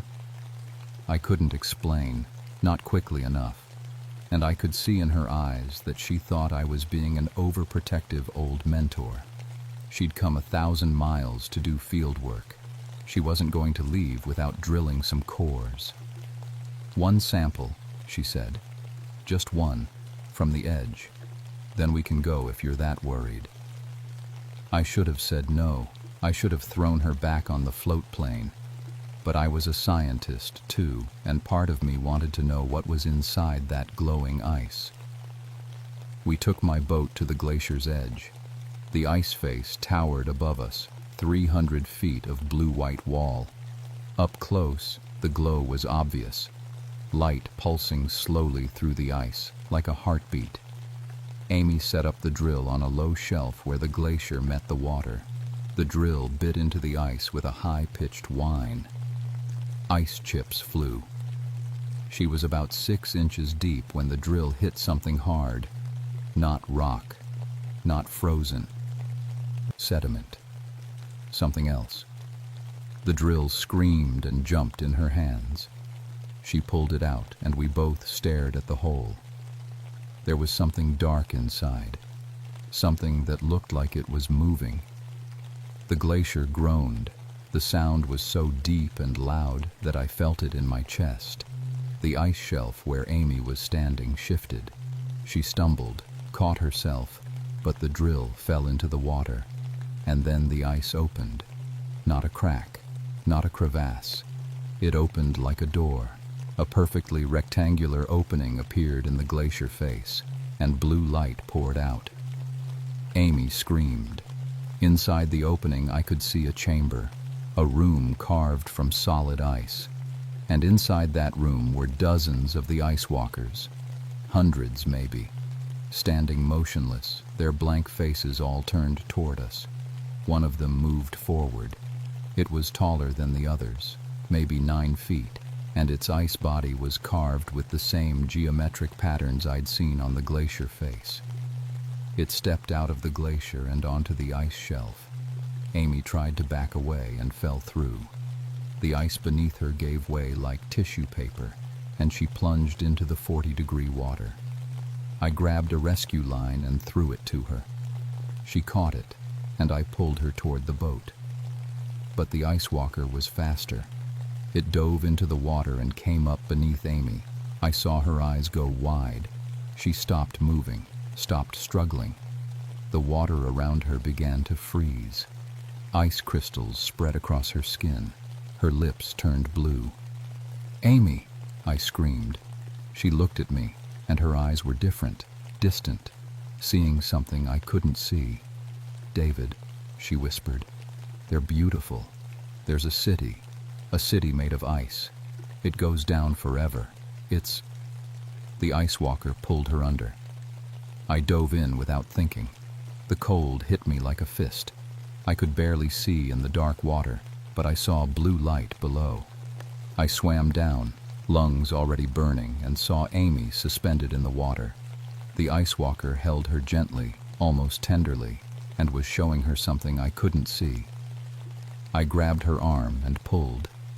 The ice walker's head turned toward me, and I saw anger in those icy eyes.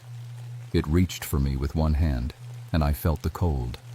Not just water cold, something deeper, cold that reached into my bones, into my thoughts. I saw flashes of images, forests of ice, mountains grinding, the world covered in glaciers, and beings like the ice walkers, millions of them, dancing across frozen continents. Then I was back on my boat. I don't remember swimming up.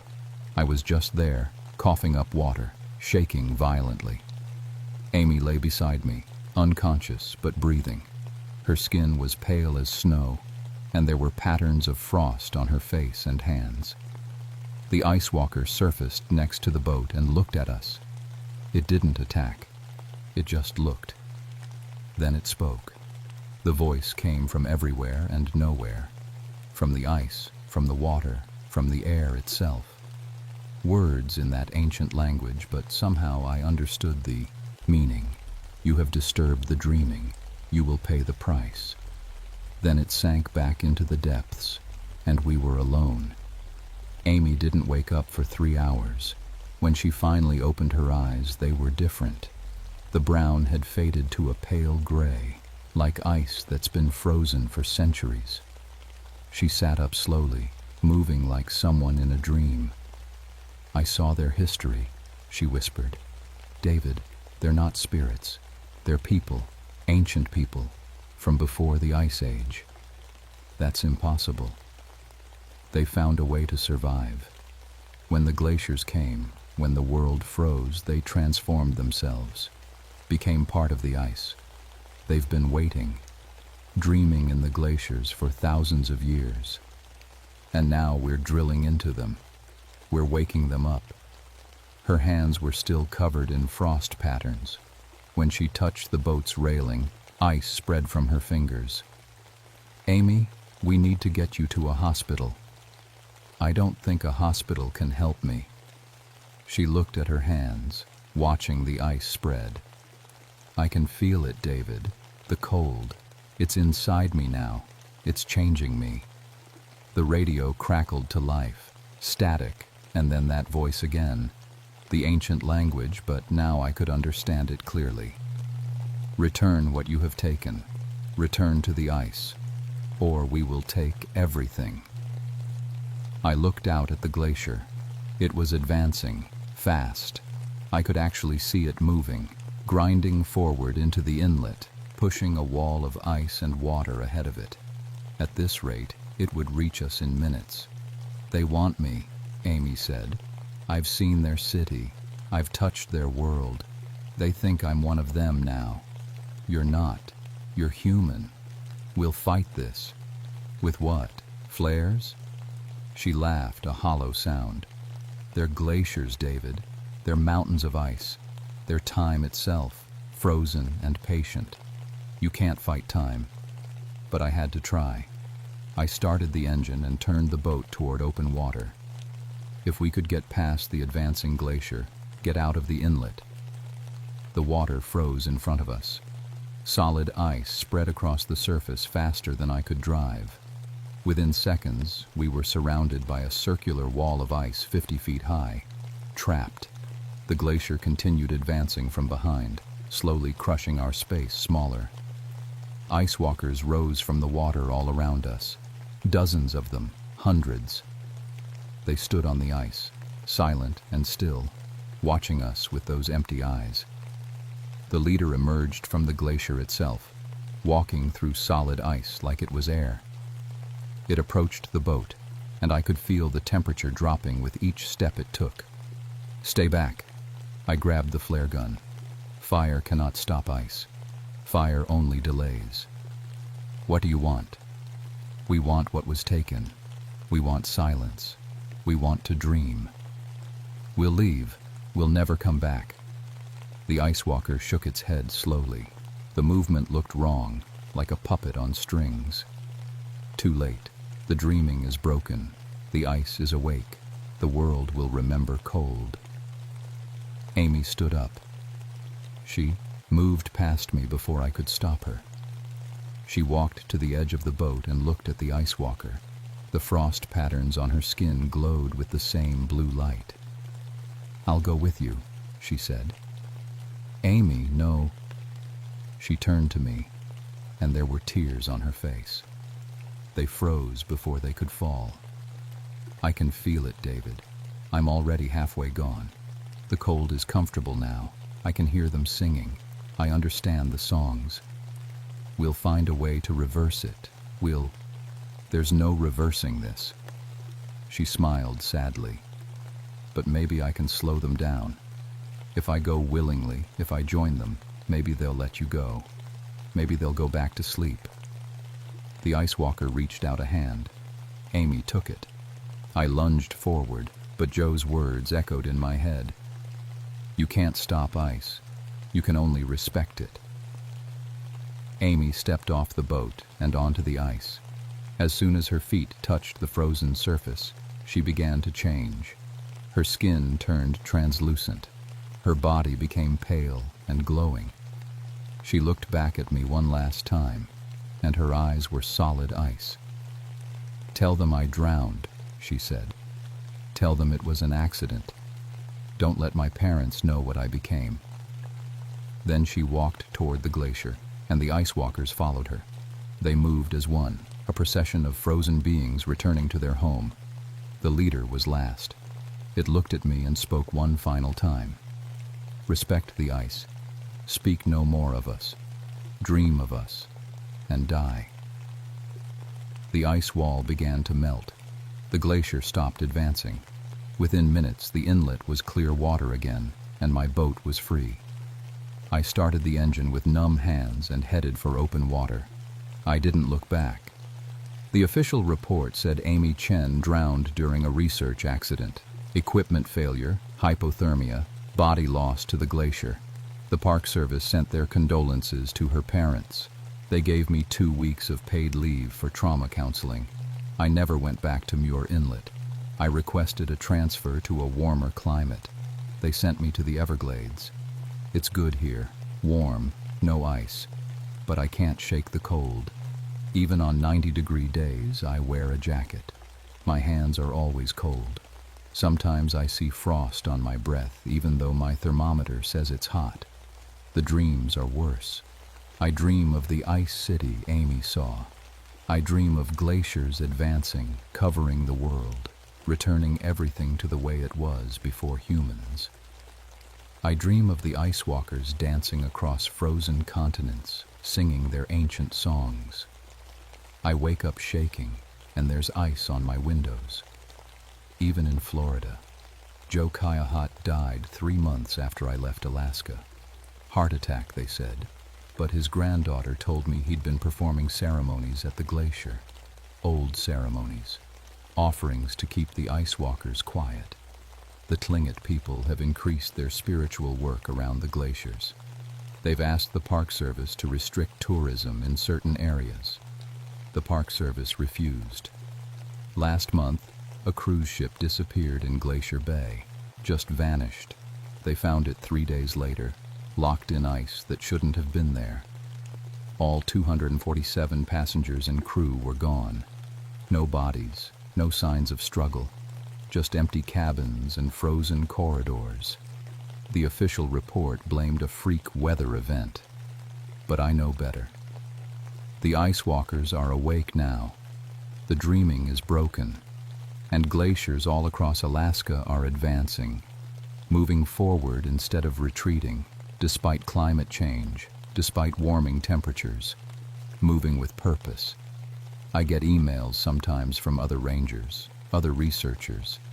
They don't say much, just things like, saw something strange in the ice, or unexplained temperature drops, or my assistant went missing near the glacier.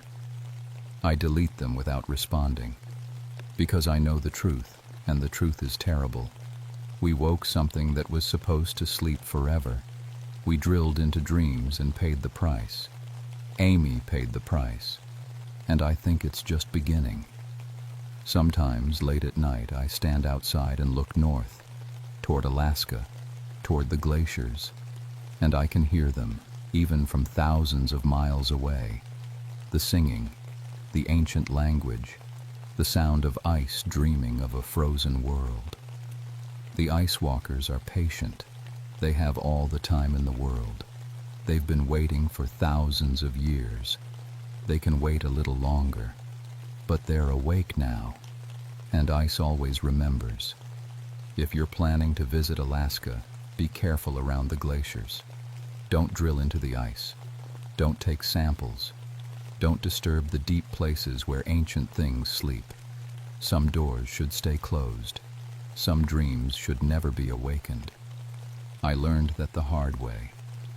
My name is David Thornfield, and I'm the ranger who woke the ice. God help us all.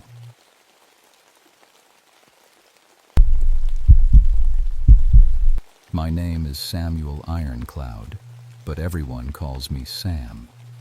I've been a ranger in Alaska's Yukon-Charlie Rivers National Preserve for 13 years now. That's a long time to spend in one of the most remote places on Earth, where winter temperatures drop to 30 below zero and your nearest neighbor might be 150 miles away. I'm half Gwich'in on my mother's side. That means I grew up learning two ways of living. The modern ranger way with radios and regulations, and the old way with dog sleds and traditional stories. My grandfather used to tell me tales about spirit animals that lived in the northern lights. He called them the Aurora wolves. I loved those stories as a kid, but I stopped believing them somewhere around my teenage years. That was a mistake. It's March 1985 now, right around the spring equinox. This is when the Aurora Borealis, the northern lights, put on their biggest shows. The sky fills with green and purple curtains of light that dance and shimmer like living things. It's beautiful, sure, but it's also when strange things happen out here. Things people don't like to talk about. I live in a small cabin near the Charlie River. Most days, my job is pretty simple. I check on trappers, make sure nobody's lost or hurt, and keep an eye on the wildlife. In winter, I do it all by dog sled. I've got 7 Alaskan Huskies, and they're not just my transportation. They're my partners, my alarm system, and sometimes my only company for weeks at a time. The dogs know things before I do. They can smell a bear from a mile away, sense thin ice before we reach it, and tell when a storm's coming hours before the sky shows any signs. That's why I should have paid more attention when they started acting strange. It began 3 days ago. I was feeding the dogs their evening meal, dried salmon and fat, the good stuff that keeps them strong in the cold. My lead dog, a big gray male named Nanook, wouldn't eat. He just stood there staring north, hackles raised, making a low sound in his throat that I'd never heard before. Not quite a growl, not quite a whine, something in between. "What's wrong, boy?" I asked him, scratching behind his ears. But he wouldn't look at me, just kept staring at the northern horizon where the first green glow of aurora was starting to appear. All 7 dogs did the same thing. They stood in their traces, completely still, staring at the lights. I'd seen them react to wolves before, to bears, to everything that moves in the wilderness, but I'd never seen them afraid of the sky. That night, the radio crackled to life around 10 o'clock. It was dispatch in Fairbanks, nearly 200 miles away. "Sam, you there? We've got a situation." I picked up the handset. "This is Ironcloud. Go ahead." "Got a call from Joe Tritt. You know him?" I did. Joe was a trapper who worked a line of cabins about 60 miles north of my position. Tough old guy, maybe 70 years old, who'd lived in the bush longer than I'd been alive. "Yeah, I know Joe. What's the problem?" There was static on the line then. He says something killed his dog team. All 9 dogs. Says the tracks aren't normal. My stomach went cold. A musher's dogs are everything out here. Without them, you're stuck, helpless. What kind of tracks? He didn't say, just kept talking about lights and shadows. Honestly, Sam, he sounded pretty shaken up. Think you can get up there and check it out? He's at his north cabin, the one by Eagle Creek. I looked out my window at the aurora. It was getting brighter, filling half the sky with green fire. My dogs were still standing at attention, still staring. I'll head out first light, I said. Appreciate it. And Sam, be careful up there. We've had 2 other reports of strange wolf activity this week. Might be rabies going around. Rabies. That was the logical explanation, the safe explanation, the one that made sense. But my grandfather's voice whispered in the back of my mind, when the lights dance bright, the spirit wolves hunt. I tried to push the thought away. I'd been a ranger for 13 years. I dealt in facts, not folklore. There had to be a reasonable explanation for what happened to Joe's dogs. I spent the rest of the night preparing for the trip. 60 miles by dog sled would take me 2 days in good conditions. I packed emergency food, extra fuel for my camp stove, a sleeping bag rated to 40 below, and my rifle, a 30-06 that had dropped more than 1 charging moose. If there were rabid wolves out there, I'd need it. The aurora kept getting brighter. Through my cabin window, I could see waves of green light rippling across the sky like water, beautiful and eerie at the same time. My dogs finally settled down around midnight, but they didn't sleep. I could see their eyes reflecting the aurora light, watchful and nervous. I didn't sleep much either.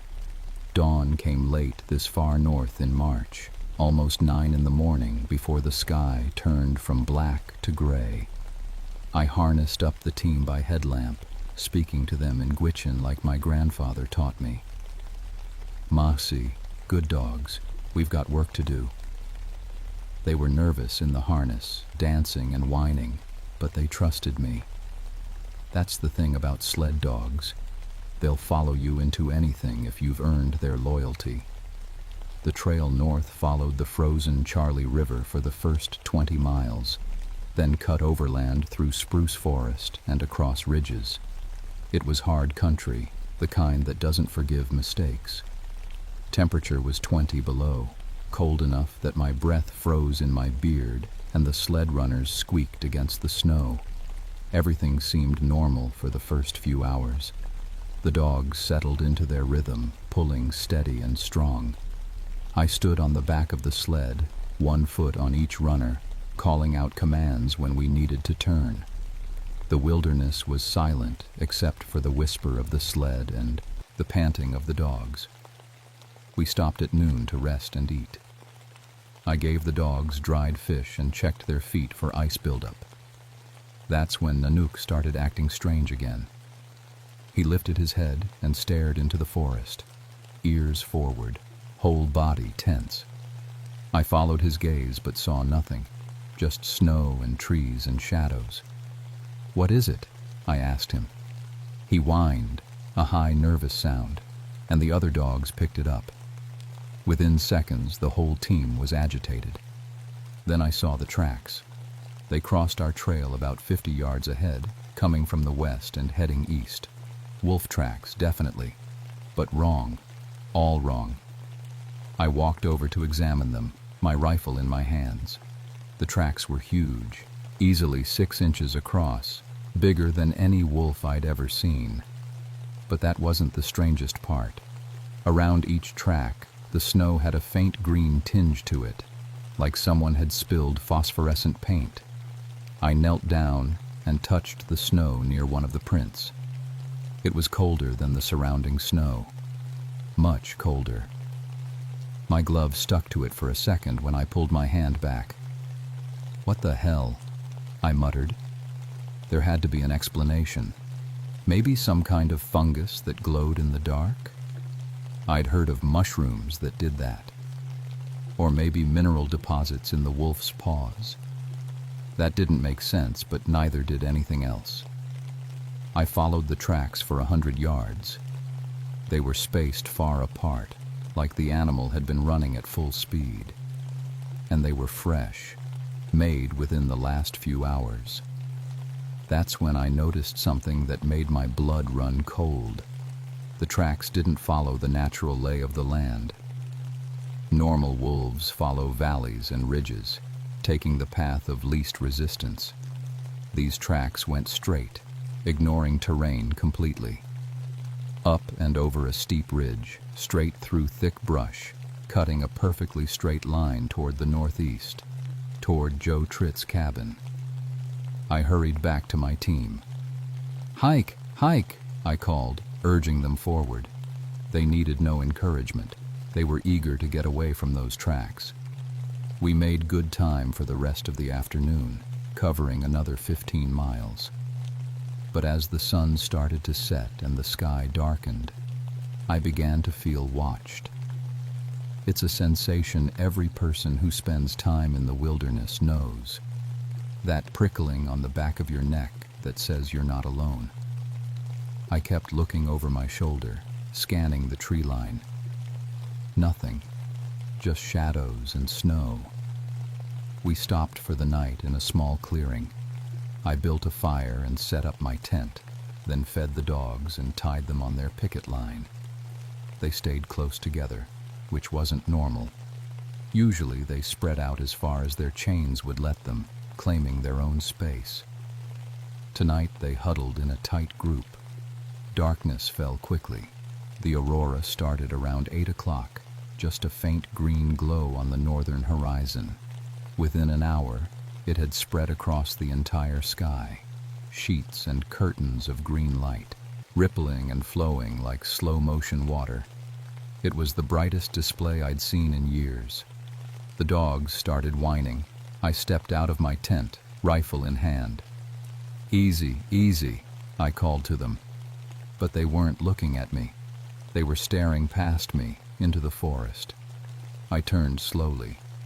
At first I saw nothing, just trees and shadows and the green glow of the aurora. Then something moved. It was a wolf. At least it looked like a wolf.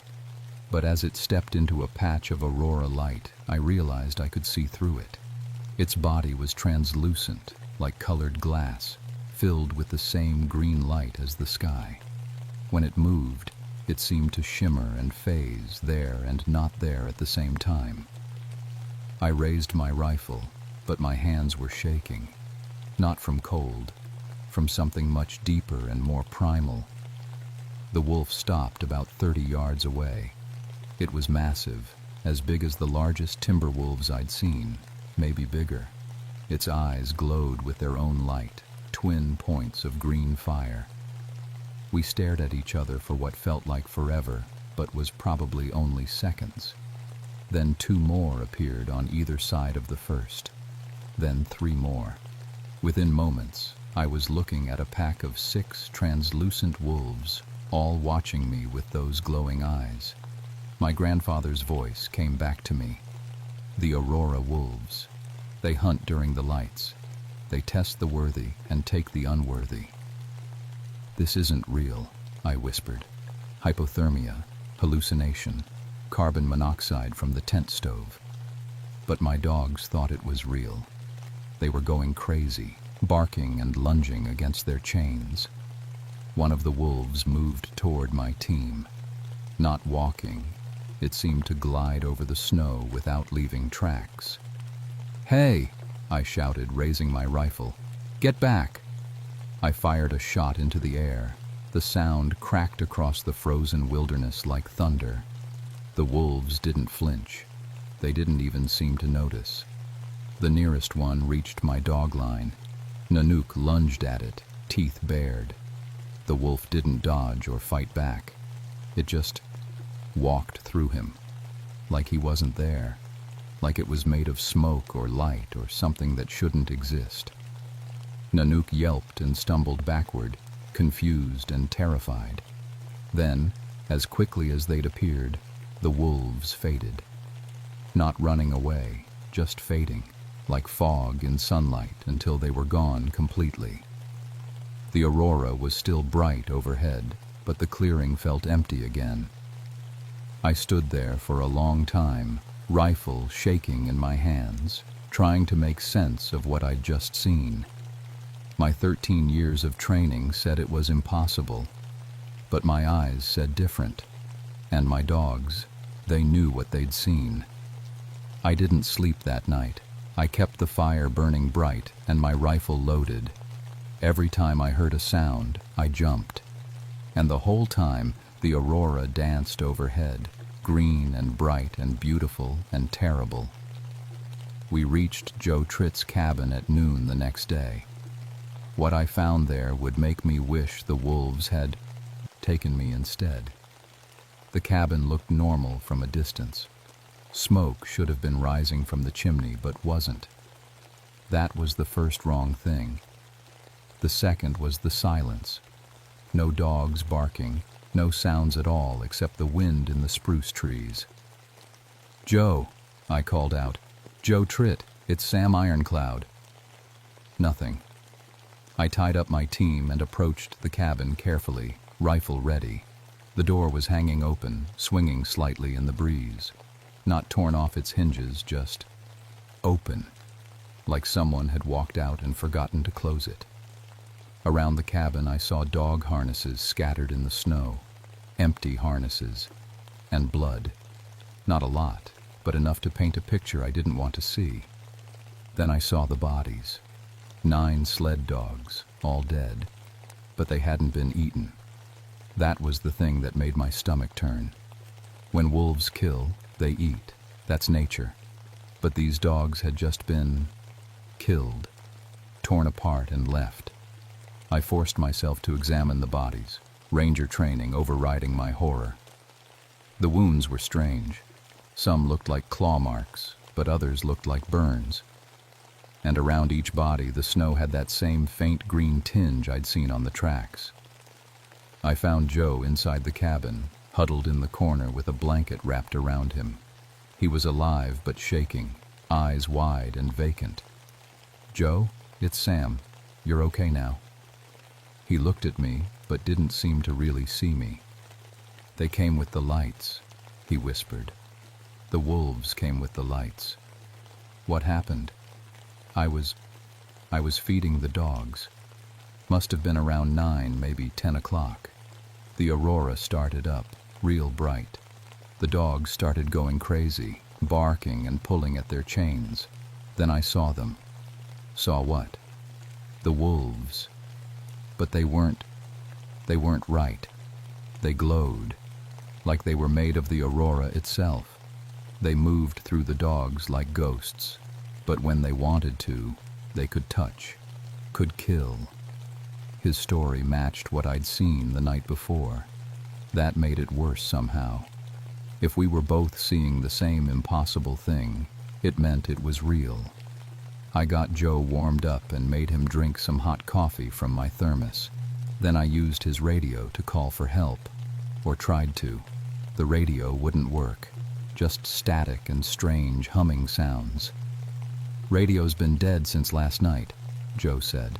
"Happened right when they showed up. Everything electronic just stopped." I tried mine. Same thing. Dead static. We were on our own. I spent the rest of the afternoon trying to make sense of what was happening. The logical part of my brain insisted there had to be a scientific explanation. Mass hallucination, gas leak, some kind of atmospheric phenomenon that affected perception. But the evidence didn't support that. The dogs were really dead. The tracks were really there. And both Joe and I had seen the same thing. As darkness approached, I made a decision. We're leaving. First light tomorrow, we head back to my cabin. We'll travel, together, both teams. "I don't have a team anymore," Joe said quietly. "Then you ride in my sled. We'll be slower, but we'll make it." Joe shook his head. You don't understand, Sam. They'll come back. They always come back when the lights are bright. Then we'll deal with them. You can't fight them. Bullets go right through. I didn't have an answer for that. As the sun set, I heard an engine in the distance. Snowmobile. Someone was coming. It was Mary Cluane, another ranger from the district. She appeared out of the forest on her big yellow ski-doo, stopping when she saw me standing outside the cabin. Sam, thank God. We've been trying to reach you on the radio for 2 days. When you didn't respond, they sent me to check. Radio's dead, I said. Mary, something's happening up here. Something bad. She killed her engine and pulled off her helmet.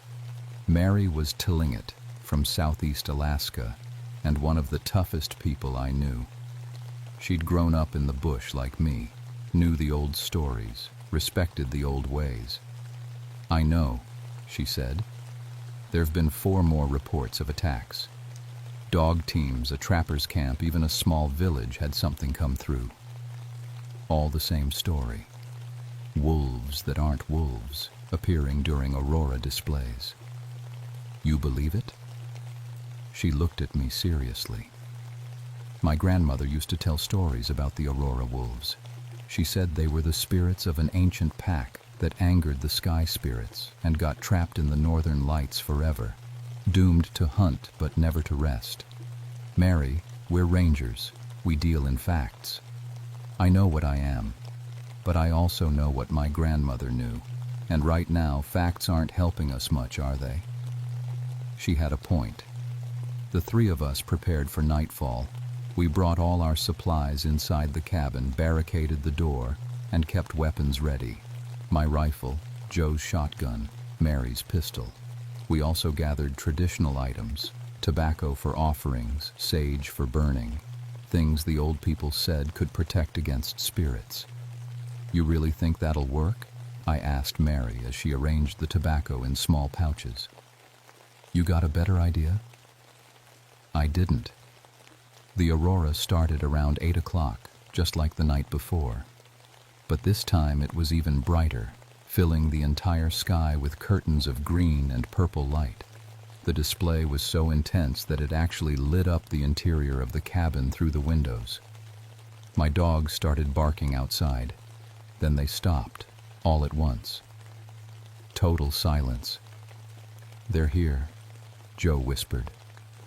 I looked out the window. At first, I saw nothing. Then, as my eyes adjusted, I saw them. Not just 6 this time, dozens. A whole pack of translucent green wolves surrounding the cabin, their eyes glowing, their forms shifting and phasing with the aurora light.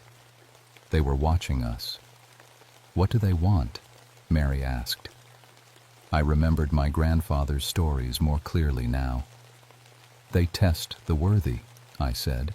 They hunt those who don't respect the land, who don't respect the old ways. We respect the land, Mary said. Do we? I mean, really? I thought about all the times I'd dismissed the old stories, called them superstition. I've been a ranger for 13 years, and I stopped believing in the spirit world a long time ago. Maybe that's what they're testing, whether we still have that connection. One of the wolves stepped closer to the cabin. It was huge, bigger than the others, clearly the alpha. As it moved into the brightest aurora light, it became more solid, more real. I could see individual hairs in its fur, see the muscles moving under its skin. Then it spoke, not with a voice. The sound appeared directly in my mind, like a memory or a dream. Images and feelings more than words. I saw ancient hunts across ice fields. I saw the pack in their prime, strong and free. Then I saw something go wrong, a ritual interrupted, a sacred place violated. I saw the pack leader trying to defend their territory, and I saw them punished by forces beyond understanding, trapped forever in the lights, unable to rest, unable to stop hunting. They were suffering. Sam? Mary's voice seemed distant. Sam, what's happening? Your nose is bleeding. I touched my face. My fingers came away red. They're in his head, Joe said, backing away from me. They're trying to take him. The alpha wolf moved closer. Through the window, I could see it studying me with those glowing eyes. More images flooded my mind. I saw through the wolf's eyes, saw myself standing in the cabin, small and fragile, saw my dogs outside, cowering, saw Mary and Joe, their spirits bright and visible even through the walls. And I understood. They weren't evil. They were trapped, bound by some ancient wrong, forced to hunt forever. And they were lonely, so terribly, eternally lonely. Sam! Mary grabbed my shoulders, shaking me. Stay with us. I broke eye contact with the alpha. The connection snapped like a rubber band, leaving my head ringing. I know what they want, I gasped. They want someone to remember them, to acknowledge what they were before they became this. What do we do? I thought about my grandfather's teachings, about respect and offerings, about the old ways of honoring spirits. We give them what they need. I grabbed the tobacco pouches Mary had prepared and headed for the door. Sam, no. Mary tried to stop me, but I shook her off.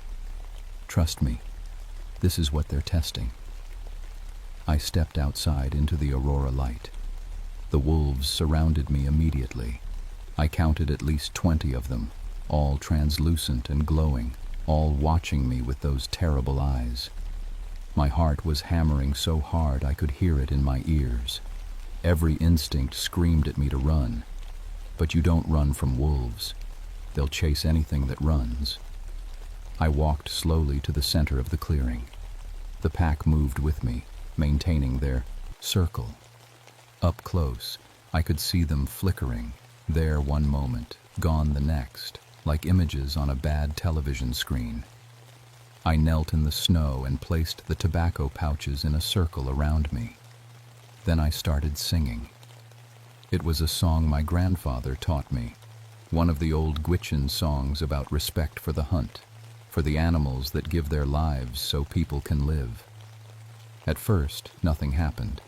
The wolves just watched, heads tilted, eyes glowing. Then the alpha stepped forward. It moved through the circle of tobacco, and where its paws touched the ground, green light spread out like ripples in water. It stopped directly in front of me, so close I could have reached out and touched it, if I could touch it at all. It lowered its massive head until its glowing eyes were level with mine. And again, images flooded my mind. But this time they were different. This time the wolf was showing me what happened to them. I saw a winter thousands of years ago when the Gwich'in people first came to this land. The wolf pack had been guardians of a sacred place, a valley where the aurora touched the earth, a place of power. But hunters came who didn't respect the old ways, who killed without giving thanks, who desecrated the sacred valley. The pack defended it. They had no choice. It was their purpose, their reason for being. But the sky spirits saw only violence, and as punishment, they bound the pack to the aurora itself, to hunt forever in the space between earth and sky, never dying, never resting. Thousands of years of hunting, thousands of years of loneliness and suffering. The alpha pulled back, and I realized tears were streaming down my face. I wasn't crying from fear anymore. I was crying from sorrow. I'm sorry, I whispered. I'm sorry no one remembered. I'm sorry no one spoke your names. The wolf tilted its head, waiting. I understood then. They needed someone to witness them, to acknowledge what they had been and what they had become, to remember. You were protectors, I said louder now. You were guardians of the sacred places. You did your duty, and you were punished for it. But I see you now. I remember you now. Your sacrifice is not forgotten. The aurora overhead suddenly brightened to blinding intensity. The wolves around me began to glow brighter too, their translucent forms becoming more solid, more real. Behind me, I heard Mary scream, "Sam, get back inside. They're manifesting." She was right. The wolves were becoming fully physical, their spirit forms solidifying into flesh and bone and tooth and claw. The alpha in front of me was now completely real. I could smell its fur, see its hot breath steaming in the cold air. This was the test. Would I run? Would I fight? Or would I trust? The alpha took another step forward. Its jaws opened, revealing teeth like white knives. I stayed kneeling, stayed still, kept my eyes locked on its glowing gaze. "I respect you," I said. "I honor your sacrifice. I will remember your story and tell it to others. Your purpose will not be forgotten." The wolf's jaws were inches from my face. I could feel its breath, see my reflection in its eyes. One bite and I'd be dead. One snap of those jaws and this would all be over. Then slowly, the alpha closed its mouth.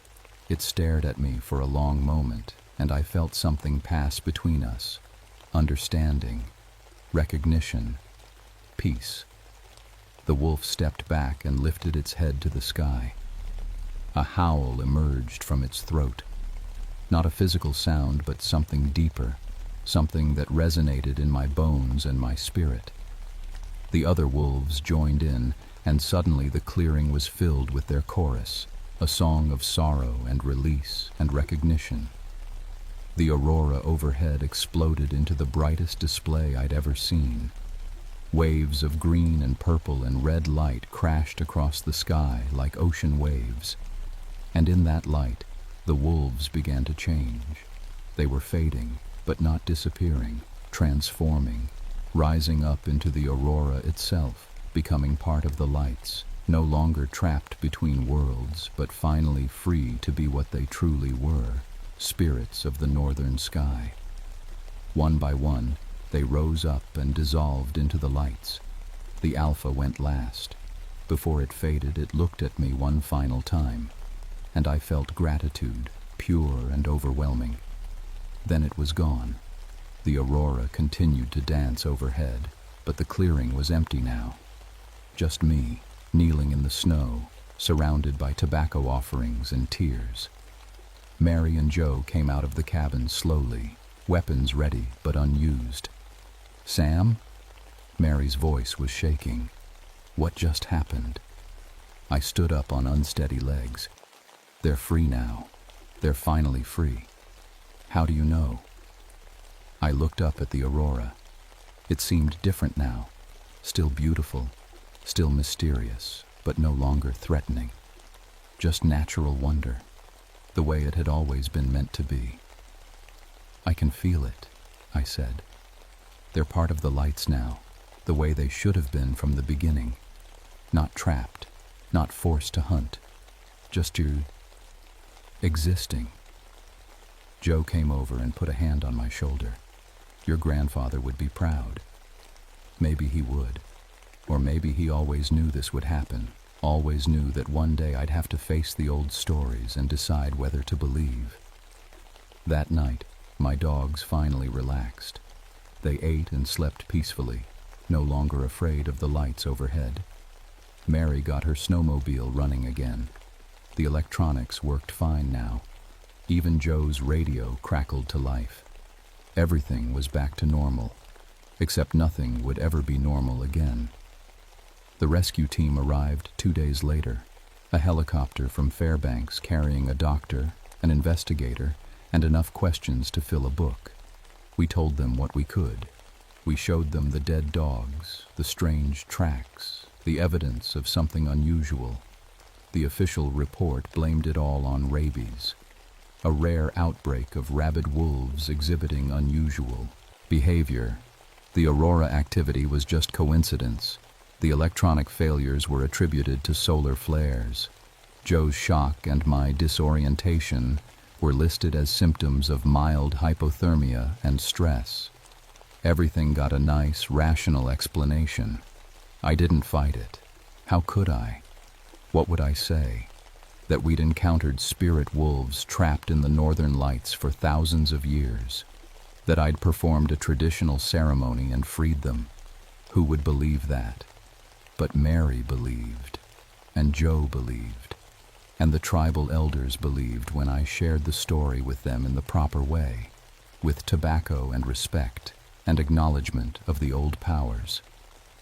My grandfather's sister, a woman in her 90s named Sarah, listened to the whole thing without interrupting. When I finished, she nodded slowly. "The Aurora wolves," she said.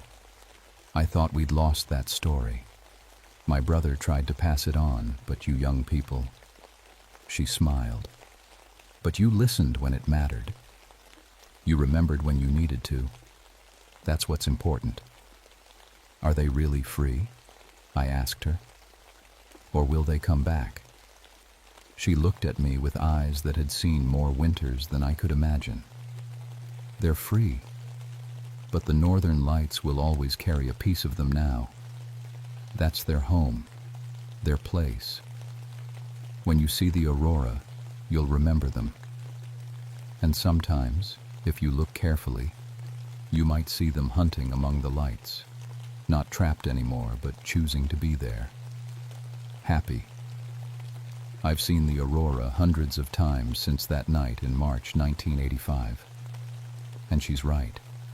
Sometimes when the lights are especially bright, I see shapes moving through them. Wolves running and playing, free at last. The Yukon-Charlie Rivers National Preserve had 2 more unexplained incidents that spring. Strange wolf sightings, mysterious tracks, electronic equipment failures during aurora displays. Then they stopped. Haven't had one since. I'm still a ranger. Still spend my winters on dog sled patrol, checking on trappers and cabins and making sure everyone's safe. But I approach the job differently now. I pay attention to the old stories. I listen when the elders talk. I teach other rangers about respect and tobacco offerings and the proper way to acknowledge the spirits of this land. Because here's what I learned that night in the frozen wilderness. Not everything has a scientific explanation. Not everything needs one. Some things exist in the space between what we can prove and what we can feel. And just because we stopped believing in them doesn't mean they stopped being real. My dogs still watch the northern lights, but they're not afraid anymore. They're just respectful. The way we all should be.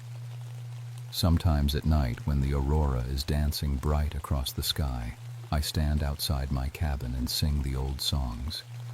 The ones my grandfather taught me. The ones about respect and honor and the sacred relationship between humans and the wild things of this world.